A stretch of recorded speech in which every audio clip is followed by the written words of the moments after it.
मैं सूरत यूसुफ का नहीं चाहने वाला, मैं सूरत यूसुफ का नहीं चाहने वाला, मैं कैस के मानिंद नहीं आशिक लैला, मैं कैस के मानिंद नहीं आशिक लैला, मैं तालिब मौला हूँ मेरे इश्क निराला, मैं तालिब मौला हूँ मेरे इश्क निराला, है जुमला जगह जिनकी तजल्ली से उजाला, है जुमला जगह जिनकी तजल्ली से उजाला, ला इलाहा इल्लल्लाह, ला इलाहा इल्लल्लाह, ला इलाहा इल्लल्लाह मुहम्मदुर रसूलुल्लाह।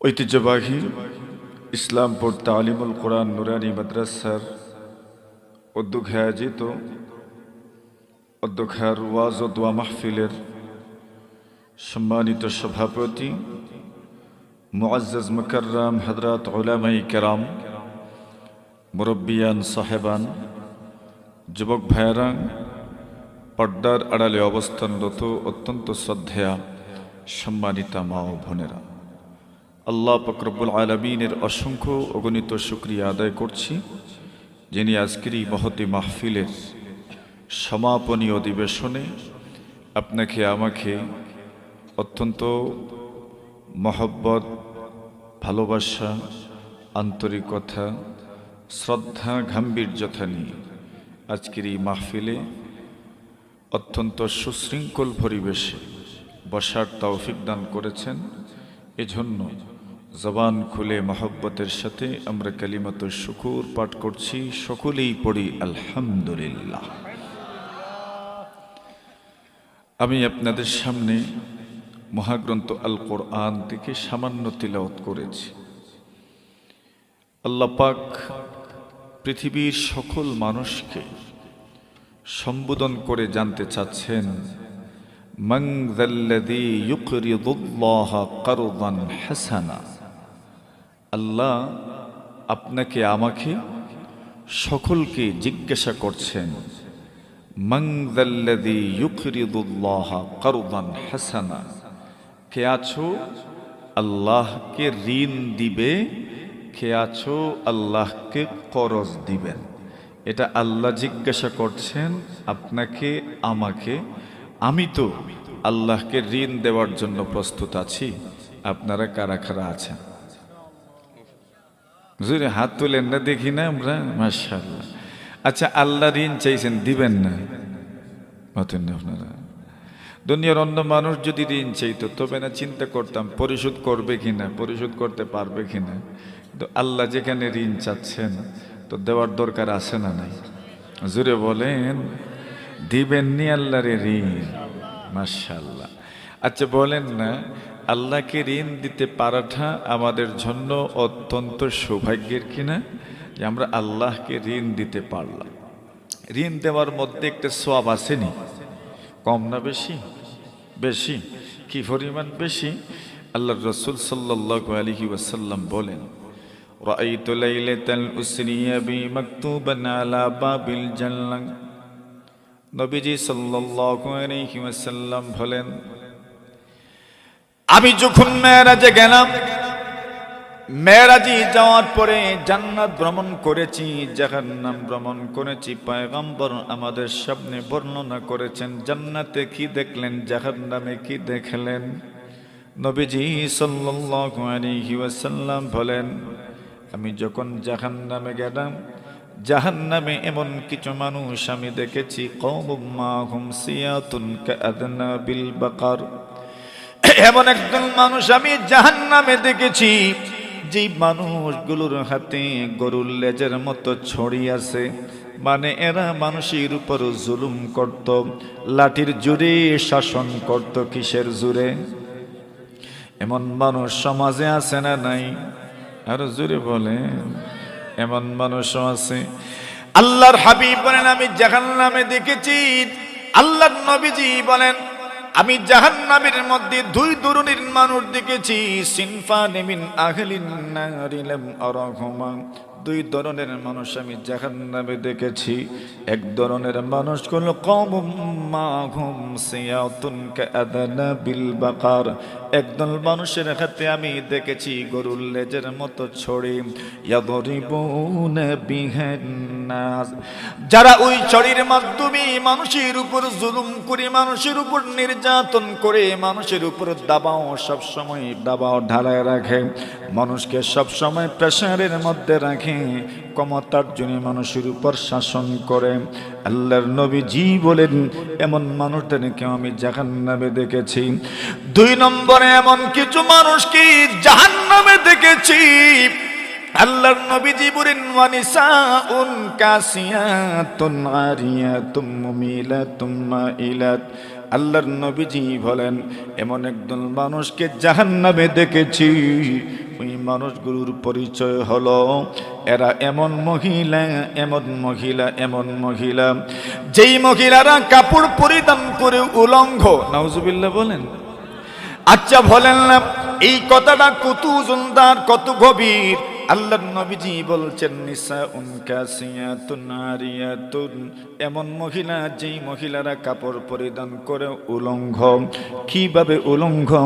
মুফাসসিরিনে কেরাম, মুহাদ্দিসিনে কেরাম বলেন, এরা টাইট ফিট পোশাক পরিধান করে, শর্টকাট পোশাক পরিধান করে, হালকা পাতলা পোশাক পরিধান করে। এমন মহিলা ইসলামপুর করাইয়া সহ আমাদের কামারচাক, আমাদের রাজনগর, কমলগঞ্জ, কোলাউড়ার মধ্যে আছে না নাই? নবীজি বলেন, এরা এমন কাপড় কেন পরিধান করি? নবীজি বলেন, মাইলাতুম মুমিলাত। এমন কাপড় পরিধান করার উদ্দেশ্য কি? নিজেকে অন্য পুরুষের কাছে আকর্ষণীয় করে তোলা, অন্য পুরুষদের দৃষ্টি আকর্ষণ করা। আল্লাহর নবী বলেন, রুউসুহুন্না কাআসনি। জোরে বলেন ঠিক কিনা? আল্লাহর নবীজি বলেন, ওই মহিলাদের একটা পরিচয় হলো, রুউসুহুন্না কাআসনিমাতিল বুখতিল মাইলা। যেমন ভাবে একটা গরুর গোজ আমরা বলি যেমন উঁচা থাকে, উটের কুহান, উটের কুজ এবং উটের গোজ যেমন উঁচা, আল্লাহর নবীজি বলেন এদের মাথাটাও যেন এরকম উঁচা, মানে কাপড় নাই মাথার মধ্যে। আল্লাহর নবীজি বলেন, ওই মহিলারা জান্নাতে প্রবেশ করবে না। লাম ইয়াদখুলনাল জান্নাত, আল্লাহর হাবিব বলেন জান্নাতে প্রবেশ করবে না। ওয়ালা ইয়াজিদনা রিহাহা, আল্লাহর নবীজি বলেন জান্নাতের ঘ্রাণও পাবে না। জান্নাতে প্রবেশ তো করবেই না, জান্নাতের ঘ্রাণও পাবে না, জান্নাতে প্রবেশও করবে না, জান্নাতের ঘ্রাণও পাবে না। আমার সন্তান, আমার কন্যা, আমার স্ত্রী, আমার বাতিজি, আমার বাগ্নি জান্নাতে যাইতো না, চাইনি আমরা? চাইতো না? চাই না? যাইতো? জোরে বলেন। আল্লাহর নবী বলেন, এমন মহিলারা যারা হবে, লাম ইয়াদখুলনাল জান্নাত, এরা জান্নাতে প্রবেশ করবে না। ওয়ালা ইয়াজিদনা রিহাহা, জান্নাতের ঘ্রাণও পাবে না। ওয়া ইন্না রিহাহা লাতুজাদু মিন মাসিরাতি কাযা ওয়া কাযা। আল্লাহর নবীজি বলেন, অথচ জান্নাতের ঘ্রাণ কি পরিমাণ দূরের থেকে পাওয়া যায়। তুমি যদি দুনিয়াতে কোনো আতর মাখো, আতর গায়ে লাগাও, 100 হাত দূর থেকে হয়তো আতরের ঘ্রাণ পাওয়া যায়, বেশি বললাম 200 হাত দূর থেকে আতরের ঘ্রাণ পাওয়া যাবে। কিন্তু নবী বলেন জান্নাতের ঘ্রাণ 40 বছরে যত দূর যাওয়া যায়, জান্নাতের ঘ্রাণ এত দূর থেকেও পাওয়া যায়। আরো আসতে বলেন, আরো জোরে, আরো জোরে। আরে জান্নাতের ঘ্রাণ কত দূর থেকে পাওয়া যায়? আল্লাহর নবীজি বলেন জান্নাতের ঘ্রাণ 40 বছরে যত দূর যাওয়া যায়, এত দূর থেকেও জান্নাতের ঘ্রাণ পাওয়া যায়। নবীজি জান্নাতের জাহান্নামের কারগুজারি শুনাইলেন। জান্নাতের কারগুজারি রাসূল শুনান, রাআইতু লাইলাতান উসরিয়া বি মাকতুবান আলা বাবিল জান্নাম। আমি যখন জান্নাতে গেলাম, জান্নাতের দরজার মধ্যে লিখে দেখেছি, আল্লাহ পাক জান্নাতের দরজার মধ্যে লিখে রেখেছেন ইন্নাস সাদাকাতা বিআশরি আমসালিহা। আল্লাহর কোন বান্দা বান্দি যদি সদকা দিতে পারে, তবে তার আমলনামায় 10টা নেকি দেওয়া হয়। ওরা আসতে কইছেন যে ঘুম আইছে, কিছু আইছে নি? একবার 2টা হাত উঁচু করে আল্লাহু আকবার, দুই হাত আল্লাহু আকবার। মাশাআল্লাহ, বাস বাস বাস। আল্লাহর হাবিব বলেন আমি জান্নাতের দরজার মধ্যে লিখে দেখেছি, আল্লাহ পাক জান্নাতের দরজার মধ্যে লিখে রেখেছেন ইন্নাস সাদাকাতা বিআশরি আমসালিহা। সদকা দিলে 10টা নেকি দেওয়া হয়। সুবহানাল্লাহ, আস্তানা জুরে। এরপরে বলেন ওয়া ইন্নাল কারদা বিথামানিয়াতা আশার। আল্লাহর নবী বলেন কোন মানুষ যদি ঋণ দিতে পারে, খরচ দিতে পারে, তার আমলনামায় 18টা নেকি দান করা হয়। কতটা? আল্লাহর নবীজি বলেন জিবরিল আমিন, সদকা দিলে তো জীবনও ফেরত আনা যায় না, সদকা দিলে তো কেউ ফেরত আনে না। আজ পর্যন্ত কোনো মানুষ সদকা দিল আর ফেরত আনলো এমন আসেনি। কেউ সদকা দিছে, ফেরত কেউ আনে নাই। আল্লাহ তাআলা তাকে বাড়ায়া দেন। আল্লাহর নবীজি বলেন জিবরিল, সদকা দিল তো ফেরত আনা যায় না, গেল যে গেল, আর জীবনও ফেরত আনা যায় না। কিন্তু যদি কেউ ঋণ দিলে তো যত দিনের জন্য ঋণ দিয়েছি, এরপরে তো ঋণ উসুল করতে পারে, ফেরত আনে। কেউ যদি সময় মতো দেয়ও না, তবে কমপক্ষে 1 মাস পরে তো দেয়। আচ্ছা 1 মাস পরেও যদি দেয় না, 1 বছর পরেও তো মিলে, 1 বছর পরেও যদি মিলে না, 2 বছর পরেও তো পাওয়া যায়। জোরে বলেন ঠিক কিনা? আল্লাহর নবী বিশ্ব নবীজি বলেন যারা ঋণ নিল আর এরপরে সময় মতো পরিশোধ করলো না, অথচ তার সময় মতো পরিশোধ করার মতো সক্ষমতা আছে, আল্লাহর নবীজি বলেন মাতালুল গানি জুলমন। যেই ব্যক্তি ঋণ নিল কিন্তু সময় মতো পরিশোধ করার সক্ষমতা থাকার পরে পরিশোধ করলো না, নবীজি বলেন সে জুলুম করেছে। নাউজুবিল্লাহ বলেন। সময় মতো পরিশোধ করতে পারত কিন্তু করলো না, জুলুম করলো।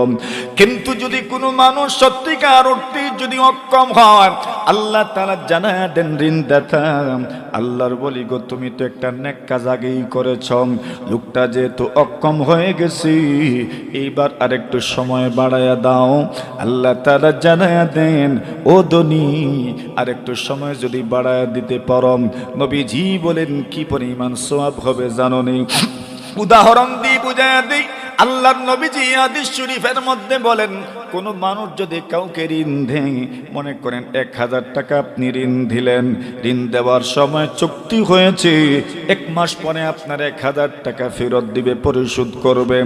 আল্লাহর নবীজি বলেন উম্মত তুমি যে 1000 টাকা ঋণ দিয়েছো, 1 মাস সময় নিয়ে ঋণ দিয়েছো, আল্লাহর নবীজি বলেন 1 মাসের প্রতিটা দিন আল্লাহর রাস্তায় 1000 টাকা সদকা করার সওয়াব আল্লাহ আপনাকে দিবেন। আল্লাহর নবীজি বলেন উম্মত তুমি যদি তার উপর দরদি হয়ে, তার উপর যদি দরদ করি, তার উপর যদি তুমি রহম করে তার উপর যদি তুমি মায়া করে যদি সময় বর্ধিত করে দাও, সময় যদি বাড়ায়া দাও, আল্লাহর নবীজি বলেন তবে যতদিন সময় বাড়ায়া দিবেন প্রত্যেকটা দিন 2000 করে সদকা করার সওয়াব আল্লাহ আপনার আমলনামায় দিবেন। জোরে বলেন। এইবার বলেন, আল্লাহ পাক আমাদের কাছ থেকে ঋণ চেয়েছেন, এখন বলেন ঋণের সওয়াবের কথা তো শুনলাম, ঋণ দিবেননি? জোরে জোরে জোরে জোরে ইনশাআল্লাহ ইনশাআল্লাহ ইনশাআল্লাহ। আল্লাহ তাআলা যখন এই আয়াত নাজিল করেছেন, আল্লাহর নবীজি সাল্লাল্লাহু আলাইহি ওয়াসাল্লামের এক সাহাবীর ঘটনা আপনাদেরকে শোনাই। আবু দাহদা রাদিয়াল্লাহু তাআলা আনহু নবীজির একজন প্রিয় সাহাবী আল্লাহর নবীজির খেদমতে হাজির হলেন আর বললেন, ইয়া রাসূলুল্লাহ ইয়া হাবিবাল্লাহ, ওগো নবীজি আমি শুনতে পেরেছি আল্লাহ নাকি আমাদের কাছ থেকে ঋণ চেয়েছেন, অথচ আল্লাহ হলেন ধনী, আল্লাহর চাইতে ধনী দুনিয়ার জমিনে আর কেউ? জুড়ে বলেন, আল্লাহর চাইতে ধনী তো দুনিয়াতে আর কেউ নাই। আল্লাহর নবীর সাহাবী বলেন, এত ধনী হওয়ার পরেও আল্লাহ আমাদের কাছ থেকে নাকি ঋণ চেয়েছেন। প্রথমে জানতে চাই বিষয়টা কি সত্য, সত্যি কি আল্লাহ আমাদের কাছে ঋণ চেয়েছেন? আল্লাহর নবীজি বলেন, হ্যাঁ, আল্লাহ তাআলা আমাদের কাছ থেকে ঋণ চেয়েছেন। সুবহানাল্লাহ। আল্লাহর নবীর সাহাবী বলেন, ইয়া রাসূলুল্লাহ ইয়া হাবিবাল্লাহ, ওগো নবীজি জানবার বড় মনে চায় আল্লাহ ধনী হওয়ার পরেও আমাদের কাছে কেন ঋণ চাইলেন? আল্লাহর নবীজি বলেন, আল্লাহ ঋণ কবুল করবেন আর আমাদেরকে ঋণদাতাদেরকে আল্লাহ তার জান্নাতের মেহমান বানায়া দিবেন। আল্লাহর নবীজি বলেন, সাহাবীরা আমার, যদি ওই ব্যক্তি ঋণদাতা ব্যক্তি, যেই ব্যক্তি আল্লাহকে ঋণ দিয়েছে, সে যদি অন্য আমলে জান্নাতি হয়ে যায়, তবে ঋণ দেওয়ার কারণে আল্লাহ তাআলা জান্নাতের মধ্যে তার পজিশন বাড়ায়া দিবেন। আল্লাহর নবীর সাহাবী বলেন, ওগো নবীজি এইবার আমার মনের কথাগুলো আপনাকে বলছি, আপনি শুনেন। আমি 2টা বাগানের মালিক, আমার 2টা বাগান আছে। ইন্নালি হাদিকাতাইন, ওগো আল্লাহর নবীজি আমার 2টা বাগান আছে। লা আমলিকু গায়রাহুমা, ওই 2টা বাগান ব্যতীত আমি আর কোনো কিছুর মালিক নাই। আমার 1 ইঞ্চি জায়গাও আর নাই, 1 শতক জায়গাও আমার নাই। আল্লাহর নবী গো, 2টা বাগানের মালিক আমি। ওই 2টা বাগান কোন কোন জায়গায় আছে তাও বলে দিচ্ছে, শোনেন। ইহদাহুমা ফিল আলিয়া, একটা বাগান হলো উপরাঞ্চলে, ওয়া উখরাহুমা ফিস সাফিলা, আরেকটা বাগান হলো লামা ইসলামপুরে। মানে বোঝায় দিলেন, ইয়া রাসূলুল্লাহ একটা বাগান এমন আছে যেই বাগান বর্ষায় কোনোদিন বন্যায় প্লাবিত হয় না, আর আরেকটা বাগান এমন আছে যে বাগানটা বন্যায় প্লাবিত হয়ে যায়। আল্লাহর নবীজি গো, এবার আমার পুরা সম্পত্তির একটা হিসাব আপনাকে দিলাম, ওই 2টা বাগান ব্যতীত আমি আর কোনো কিছুর মালিক না। ওগো নবীজি আপনাকে আমি সাক্ষী রেখে ঘোষণা দিলাম, আমার আল্লাহ যেহেতু ঋণ চেয়েছেন, আমার আল্লাহ যেহেতু খরচ চেয়েছেন, বুঝে নিতে পেরেছি গো, আল্লাহর তো খরচের দরকার নাই। আল্লাহ দেখতে চান কে কত বড় দিলের মানুষ। আমি ঘোষণা দিলাম, আমার 2টা বাগান আমার আল্লাহর নামে আমি খরচ দিলাম। আর জোরে, কয়টার মালিক? 2টাই। কারে দিছেন? মা ধন্য রে বা, কারে দিছেন? কি বুঝা গেল? দিল ছোট না বড়? অনেক বড়। মাশাআল্লাহ। নবীর সাহাবীরা তো এমনই ছিলেন। আল্লাহর হাবিব বলেন, সাহাবীরা আমার, 2টা বাগান, তুমি 2টা বাগানেরই মালিক, 2টা বাগানই তুমি আল্লাহকে খরচ দিবা। হয় না? তোমার তো প্রয়োজন আছে, তোমার সন্তান আছে, স্ত্রী আছে, তোমার পরিবার পরিজন আছে, তোমার পরিবার পরিজনের জন্য তো জীবিকার দরকার। ইসলাম বলে এমন ব্যালেন্স রাখো, এমন ভারসাম্যতা রাখো। আজকে সদকা দিলাম, আগামীকাল মানুষের কাছে হাত পাততে শুরু করল, এমন সদকা আল্লাহ পছন্দ করেন না। আল্লাহ বলেন এমন দাও, এমন কিছু দিও যা দিলে পরে সহ্য করতে পারো, নিজে মানুষের কাছে হাত পাততে হয় না।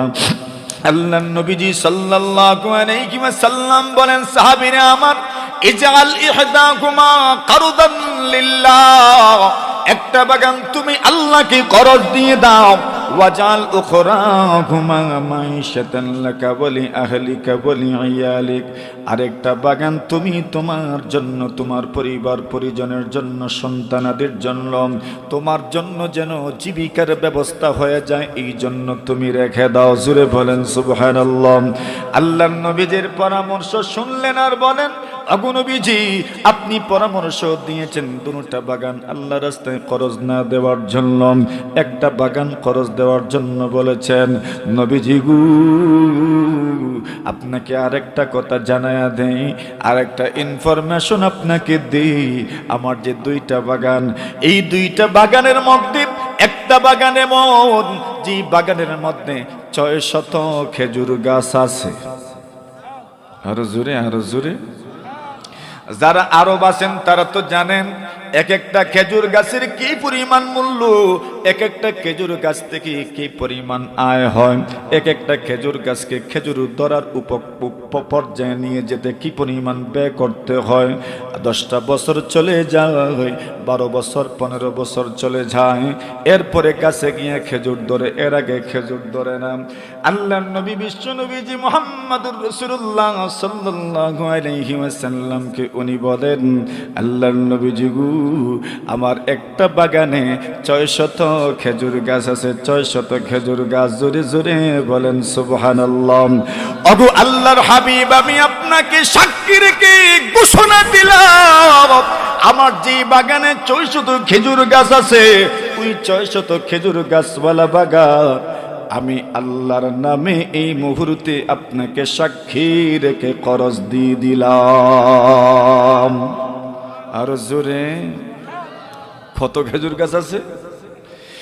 এইবার আল্লাহর নবীর সাহাবী বলেন, ইয়া রাসূলুল্লাহ, ইয়া হাবিবাল্লাহ, আল্লাহর নবীজি গো, আমার বাগানে তো আমার স্ত্রী, আমার সন্তানেরা আছেন। আরবের মানুষ, এরা যখন খেজুর পাকার সময় চলে আসে, এরা খেজুর খাবার জন্য নিজে বাগানে চলে যায়, স্ত্রী সন্তান নিয়ে বাগানে চলে যায়।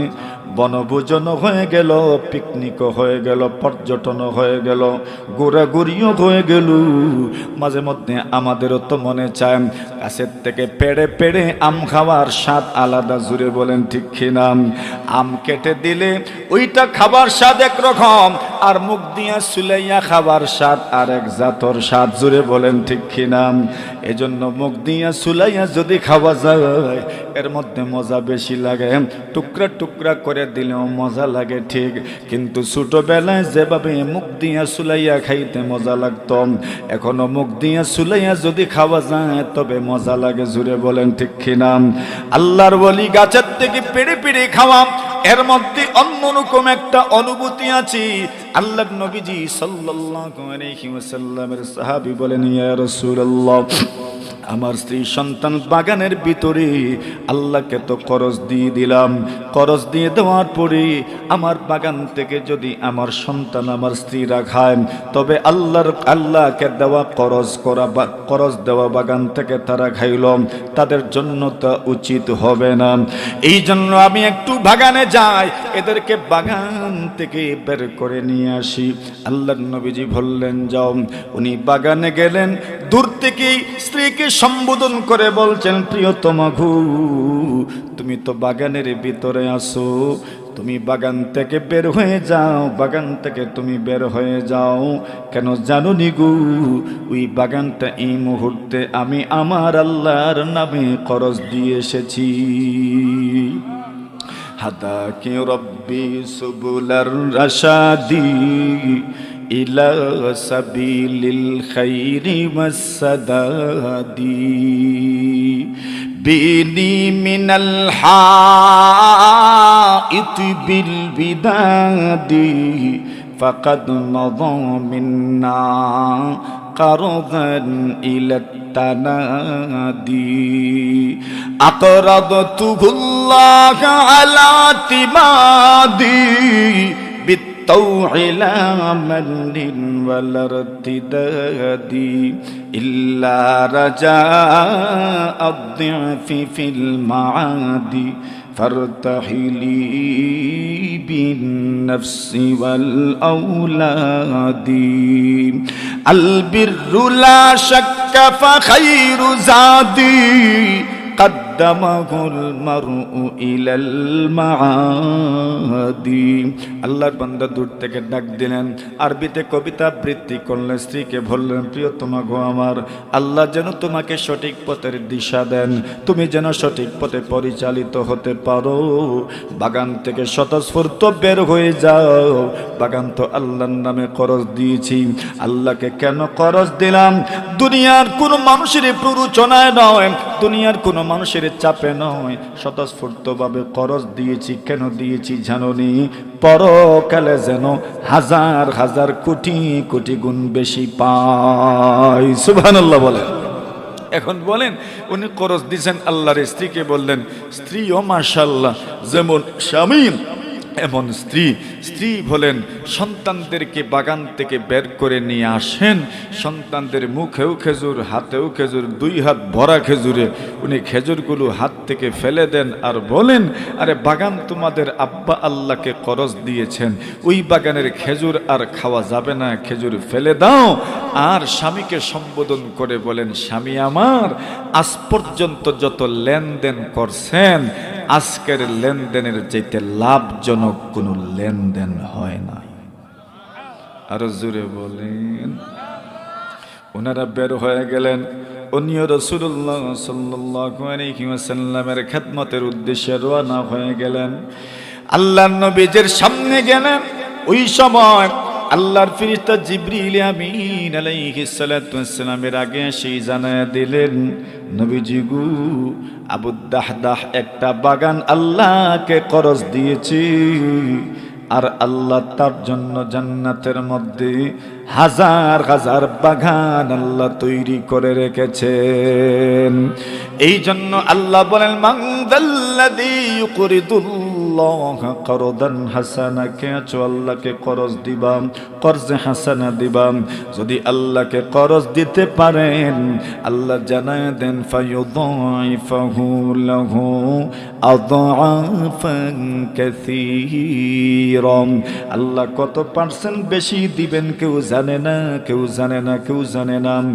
ঋণ যদি দুনিয়াতে কারো কাছ থেকে আনো, তবে তো ঋণ আনলে পরে মাঝে মধ্যে সুদও দেওয়া লাগে, সুদখোর যারা আছে এদেরকে তো সুদ দেওয়া লাগে। কত পার্সেন্ট দিবেন? মাসে কোনো সময় 200 দিতে হয়, বছরে 2000 দিতে হয়, 2500 টাকা দিতে হয়। আল্লাহ বলেন, আমারে ঋণ দে, আমারে ঋণ দে, আমি আল্লাহ কত দিব, কত দিব, কত দিব তুমি জানো না। তোমার ক্যালকুলেশনে আসবে না, তোমার ক্যালকুলেটরে ধরবে না। কোটি কোটি কোটি গুণ বেশি আমি তোমাকে ফিরায়া দিব। সুবহানাল্লাহ। আল্লাহ বলেন, মনে মনে ভাবতে পারো, কেমনে পারবো? আল্লাহ বলেন, ওয়াল্লাহু ইয়াকবিদু ওয়া ইয়াবসুত, সংকুচিত করেন আল্লাহ, প্রসারিত করেন আল্লাহ। আল্লাহ বলেন, মনে মনে ভাবতে পারো রে বান্দা, আমাকে যে ঋণ দিবা ধরতে পাইবানি, ছুঁইতে পাইবানি। ব্যাংক থেকে ব্যাংক যদি আপনাকে ঋণ দেয়, কত এভিডেন্স রাখে, কত দলিল পত্র রাখে। আপনি আল্লাহকে ঋণ দিবেন, আল্লাহ তাআলার ঋণ আপনি ফিরায় আনতে পারবেন কিনা? আল্লাহ বলেন, ওয়া ইলাইহি তুরজাউন, প্রতিটি মানুষকে আমার দিকে ফিরে আসতে হবে, সকলকে আমার দিকে আসতে হবে, আপনারা আমার কাছে আসবেন। আইসা দেখেন আমি আল্লাহ কত পার্সেন্ট বাড়ায়া দিব, কোটি কোটি গুণ বেশি আমি আল্লাহ আপনাদেরকে ফেরায়া দিব। সুবহানাল্লাহ। এখন বলেন, আল্লাহকে ঋণ দিবেন নি? বলেন, হাত তুলেন না দেখি, তুলেন সবগুলো হাত, উঠান না দেখি না। নারায়ে তাকবীর। এখন হাত নামায়েন না, একটু কষ্ট করে রাখেন। আপনাদের সামনে ইসলাম